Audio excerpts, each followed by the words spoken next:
బిస్మిల్లాహిర్రహమానిర్రహీం. మిత్రులారా అస్సలాము అలైకుం. దైవశాంతి అందరిపై కురియుగాక. మీతో 2 నిమిషాలు స్వాగతం.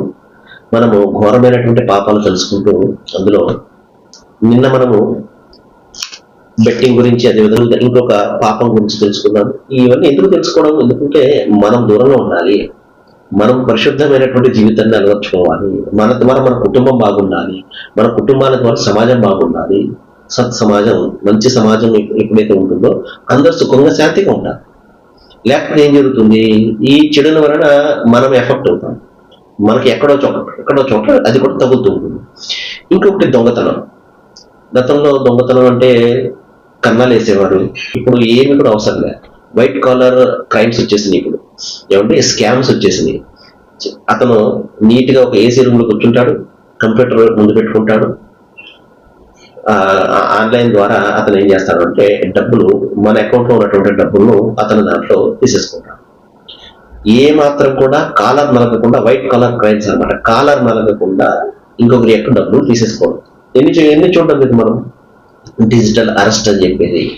మనిషి ఒక వైపున మోసపోతూనే ఉంటాడు, ప్రతిరోజు పేపర్లో చదువుతూనే ఉంటాడు, మోసపోతుంటాడు. అది మనిషి యొక్క తత్వం. అది నిన్నే ఒక న్యూస్ చూశాను.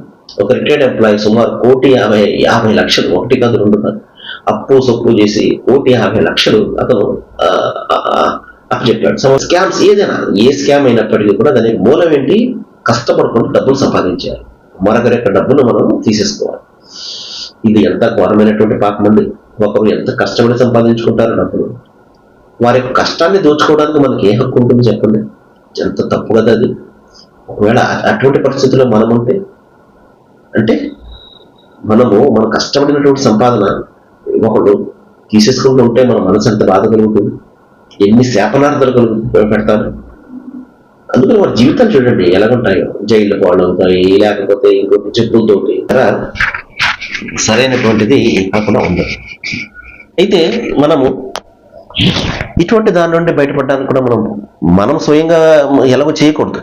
కానీ ఎవరైతే చేస్తున్నారో వారిని కూడా మనము ఆపే ప్రయత్నం మనం చేయాలి. లేకపోతే ఏదో విధంగా మనకు కూడా ఎఫెక్ట్ ఉంటుంది. అప్పుడప్పుడు మనం చూస్తున్నాం, చైన్ స్నాచింగ్స్ మనం చూస్తుంటాం. వాళ్ళకి కింద పడిపోయి దెబ్బలు కూడా తగిలిస్తుంటాయి. కొంతమంది అయితే ప్రాణాలు కూడా కోల్పోతూ ఉంటారు. కాబట్టి మన జాగ్రత్తలు మనం ఉండాలి.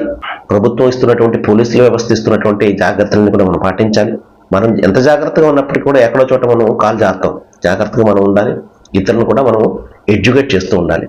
సర్వే జన సుఖినో భవంతు. థాంక్యూ.